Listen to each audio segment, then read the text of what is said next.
Assalamualaikum warahmatullahi wabarakatuh. Salam jumpa dengan Bambang Lintas Batas.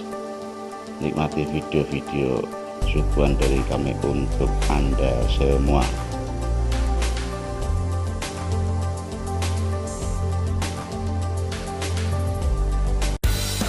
Namun jangan lupa klik subscribe, like, dan share agar kami tetap bisa hadir di tengah Anda.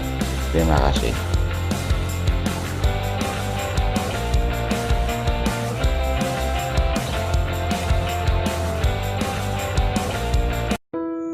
Assalamualaikum warahmatullahi wabarakatuh. Salam jumpa lagi dengan Lintas Batas. Perkenalkan, admin bersama dengan karyawan grup mengucapkan salam bahagia kepada Anda, salam sejahtera, salam damai. Perkenalkan pula, admin mengunggahkan tentang sejarah Merapi baik dari aspek mitos maupun aspek sejarah yang kami lansir dari Harian Kedaulatan Rakyat Yogyakarta. Siapa Lintas Batas?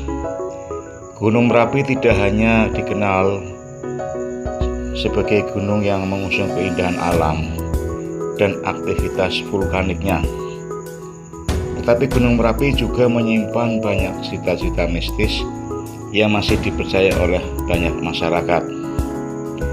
Berikut kisah selengkapnya yang dirangkum dari berbagai sumber.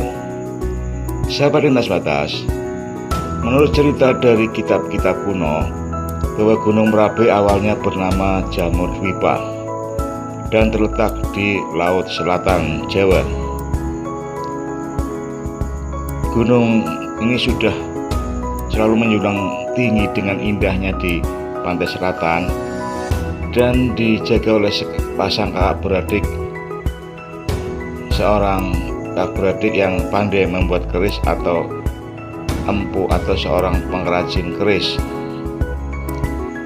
Perlu diketahui bahwa pada saat itu Pulau Jawa dalam keadaan hampir tenggelam karena lebih condong ke arah barat.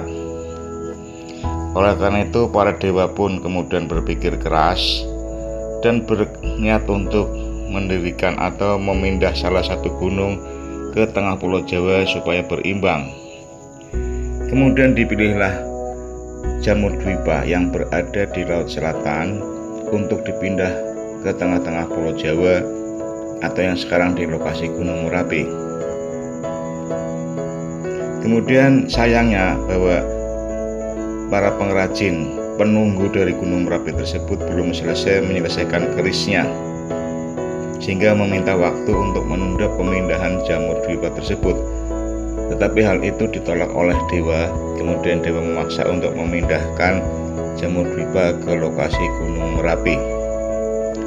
Namun demikian akhirnya sang empu pun melepas, sang pengrajin keris pun melepas dengan mengancam apabila keadaan api masih membara dan Gunung Jamur Dwipa ini harus dipindah, maka akan terus-terusan terjadi petaka di lain hari.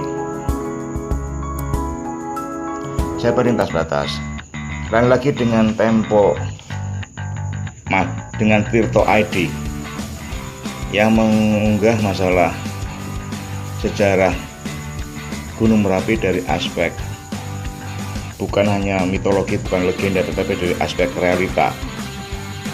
Itu sejarah mengenai pembentukan Gunung Merapi. Pertama oleh seorang pakar daripada vulkanologi yang bernama Wirakusuma, yang penelitiannya ini termaktub dalam Geological Map of Merapi Volcano Central Java tahun 1989,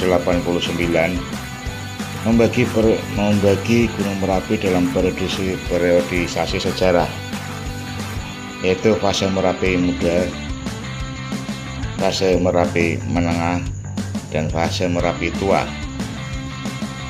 Sedangkan peneliti P. Bartomeur dengan judul Volcanological Study of Merapi, Typography and Chronology Eruptive Product pada tahun 1990 mengemukakan tentang periodisasi Merapi dibagi menjadi 4 fase, yaitu fase pro Merapi, fase tua, fase pertengahan, dan fase Merapi baru. Pada fase pra Merapi terjadi 400.000 tahun yang lalu. Waktu itu Gunung Merapi belum lahir, yang ada hanya Gunung Bibi yang berdiri di bagian timur Merapi atau di wilayah Boyolali.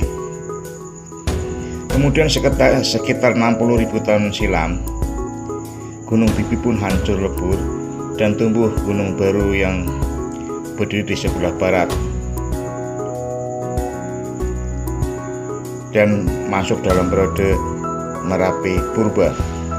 Kemudian pada fase 8.000 tahun sesudahnya itu terbentuklah Merapi Pertengahan dengan lava Merapi membentuk bukit Batu Lawang dan Gajah Mungkur. Kemudian setelah itu 2000 tahun sesudah itu adalah 2000 tahun silam adalah terbentuknya Merapi baru atau Merapi yang sekarang ini, di mana pada saat itu juga Pasar Bubrah sudah bisa berada di puncak Gunung Merapi. Demikian sekilas Merapi dari sejarahnya, dari aspek mitologi dan aspek penelitian ilmiah. Assalamualaikum warahmatullahi wabarakatuh.